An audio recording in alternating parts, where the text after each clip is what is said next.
Vamos a adentrarnos hoy en la arquitectura de uno de los sistemas filosóficos más determinantes de la historia, el de Immanuel Kant. Su obra no es solo un punto de inflexión en la Ilustración, es una auténtica cima del pensamiento que redefine para siempre los límites y las posibilidades de la razón humana.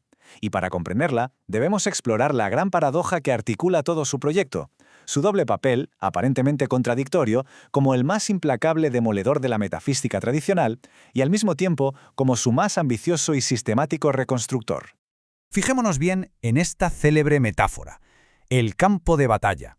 No es una expresión casual, describe a la perfección el escenario intelectual de su tiempo. La filosofía no era un diálogo constructivo, sino una guerra de trincheras estéril. Por un lado teníamos a los dogmáticos racionalistas, herederos de Leibniz, que construían enormes sistemas especulativos solo con la fuerza de la razón pura, casi como castillos en el aire. Por otro lado, los escépticos empiristas, con David Hume como figura principal, que minaban cualquier posibilidad de certeza universal, reduciendo todo nuestro conocimiento a una mera costumbre, a un hábito subjetivo. El resultado era un estado de guerra civil permanente en la filosofía, sin avances reales, sin un fundamento seguro. Bien, pues comencemos por ahí, por el diagnóstico de esa crisis que motivó todo el edificio del pensamiento kantiano.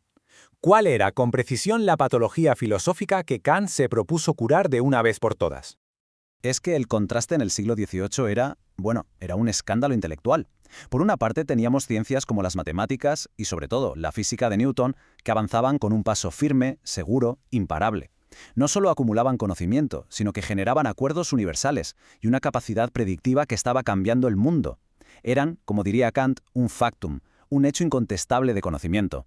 Y por otra parte, la metafísica, la disciplina que aspiraba a ser el saber fundamental, se encontraba en un estado de anarquía absoluta. Cada nuevo sistema refutaba el anterior, cada filósofo empezaba de cero, creando un ruido de fondo que solo provocaba el desdén del público y la desesperación de los propios pensadores. Y esta es la pregunta que de verdad atormentaba a Kant. ¿Cómo era posible que la disciplina que desde Aristóteles había sido la ciencia primera, la que debía fundamentar a todas las demás, hubiese caído en semejante descrédito? No se trataba de un fracaso menor, era en realidad el fracaso de la ambición más elevada de la razón. Kant comprendió que no bastaba con proponer otro sistema más para la colección. Lo que hacía falta era un diagnóstico radical sobre la naturaleza y los límites de la propia razón. Y aquí es donde reside la genialidad de su propuesta. En lugar de tomar partido en la batalla, de unirse a uno de los bandos, Kant hace algo radicalmente distinto. Detiene la guerra y erige un tribunal. Pero no es un tribunal para juzgar a los filósofos, sino para someter a juicio a la propia razón. Y en este proceso insólito, la razón juega un triple papel. Es la acusada, que debe justificar sus pretensiones de conocimiento, es el juez, que dicta sentencia sobre su propia legitimidad, y es la legisladora, que establece las leyes de su uso correcto para el futuro. El objetivo, determinar de una vez por todas qué podemos conocer con certeza y qué debemos abandonar como incognoscible. ¿Y de qué se ocupaba esa metafísica tradicional? Pues de estas tres grandes ideas: Dios, la libertad y la inmortalidad. Cuestiones que, como insiste Kant, la razón humana no puede eludir. Surgen de su propia naturaleza, de ese impulso irrefrenable por encontrar lo incondicionado, la causa última de todo. Sin embargo, el veredicto de su tribunal será tajante. Precisamente por su naturaleza, estas ideas sobrepasan por completo las facultades de nuestra razón teórica, ya que se sitúan más allá de cualquier experiencia posible que pudiéramos tener. En este juicio, la razón se enfrenta, por así decirlo, a dos grandes tentaciones. Por un lado, el dogmatismo de los racionalistas, que confiaban ciegamente en sus poderes y creían poder descifrar la estructura última de la realidad a partir de puros conceptos, sin necesidad de la experiencia. Por otro lado, el escepticismo de los empiristas, que con Hume había demostrado que, si todo conocimiento viene de la experiencia, entonces conceptos clave como el de causa se disuelven y es imposible alcanzar verdades universales y necesarias. Kant confesó que Hume le había despertado de su sueño dogmático y todo su proyecto crítico será un intento monumental de trazar una vía que supere esta falsa dicotomía. Y con todo esto llega la sentencia, la parte destructiva, la parte crítica de su proyecto. La vieja metafísica ha fracasado porque ha incurrido en una ilusión fundamental. Ha intentado aplicar las herramientas del entendimiento, cuyo uso legítimo se restringe al campo de la experiencia, a objetos que están más allá de ella. Ha confundido la necesidad de la razón de pensar lo incondicionado con la capacidad de conocerlo. Por tanto, como ciencia de lo suprasensible, como conocimiento de lo que está más allá de la experiencia, la metafísica es declarada ilegítima. Pero, como decíamos, la demolición es solo el primer paso. Kant no es un destructor, es un constructor. Y para salvar el conocimiento, especialmente el conocimiento científico amenazado por Hume, va a proponer un cambio de perspectiva tan radical, tan audaz, como el que propuso Copérnico cuando desplazó a la Tierra del centro del universo. Aquí está la esencia de su revolución. El pensamiento anterior daba por hecho que la mente es como un espejo pasivo que simplemente refleja una realidad exterior ya hecha. Kant invierte por completo la relación. Nos dice, no es nuestra mente la que se adapta a los objetos, son los objetos, para poder ser conocidos por nosotros, los que deben adaptarse a las estructuras previas de nuestra mente. Ojo, esto no significa que nos inventemos la realidad, significa que nuestra mente impone las condiciones formales, el software, por así decirlo, que permite que el caos de las sensaciones se organice como una experiencia coherente y objetiva.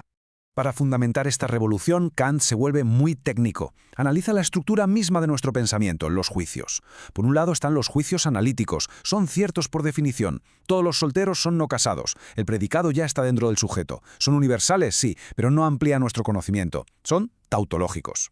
Por otro lado, los juicios sintéticos a posteriori. Estos sí amplían nuestro saber. Las paredes de esta sala son blancas, pero dependen de la experiencia del momento y por tanto nunca pueden ser universalmente necesarios.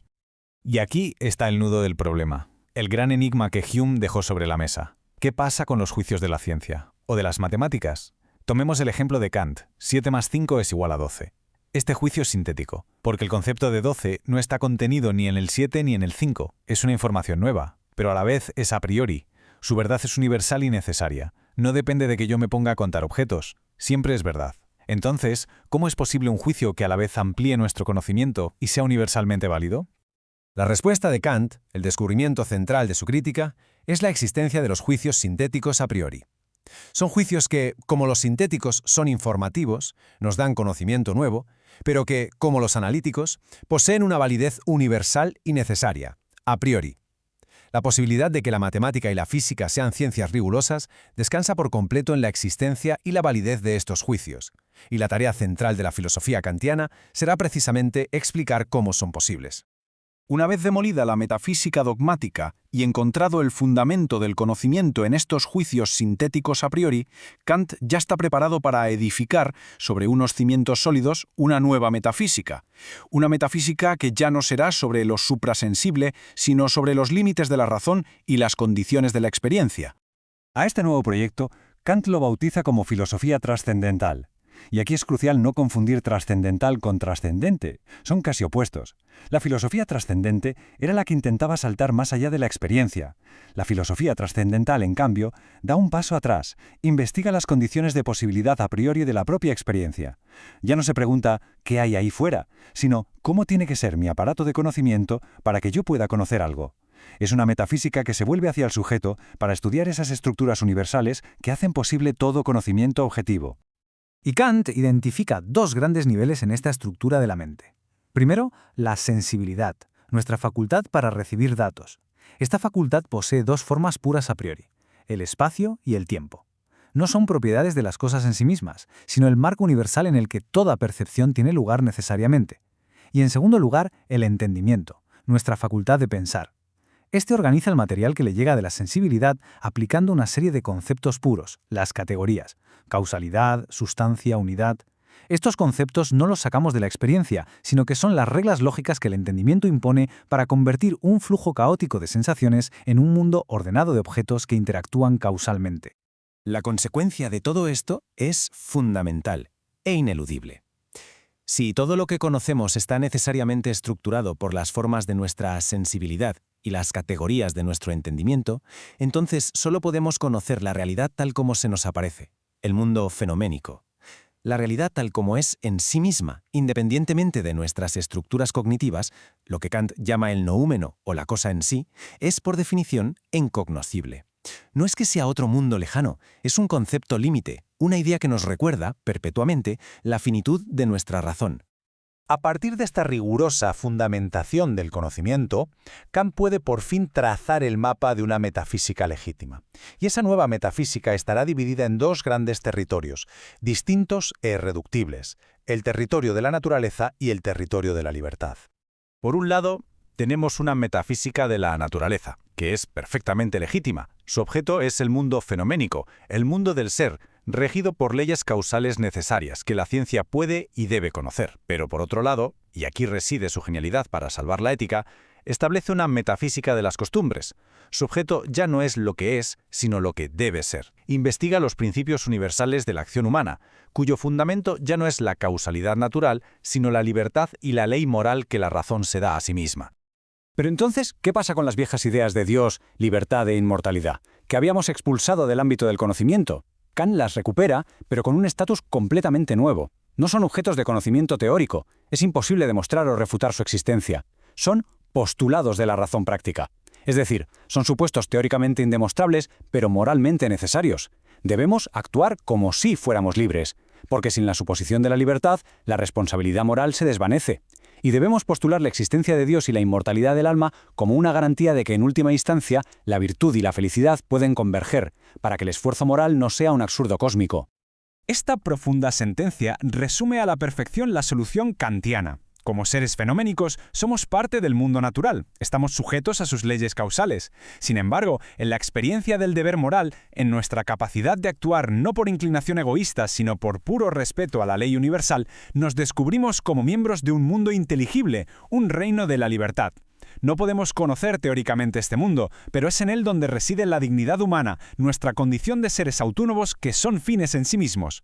El proyecto crítico de Kant, en definitiva, nos sitúa en esta encrucijada. Nos proporciona un fundamento inquebrantable para la ciencia y una base racional para una moral universal, pero el precio que hay que pagar es la renuncia al conocimiento de lo absoluto. La metafísica como ciencia de lo suprasensible queda demolida para siempre, pero las preguntas metafísicas, como un destino inherente a nuestra razón, permanecen. La cuestión que Kant nos lega y que define la condición filosófica de la modernidad es precisamente esta: cómo habitar ese espacio, lúcido y a menudo incómodo, entre la certeza de nuestro conocimiento finito y el anhelo irrenunciable de un sentido último que siempre se nos escapa.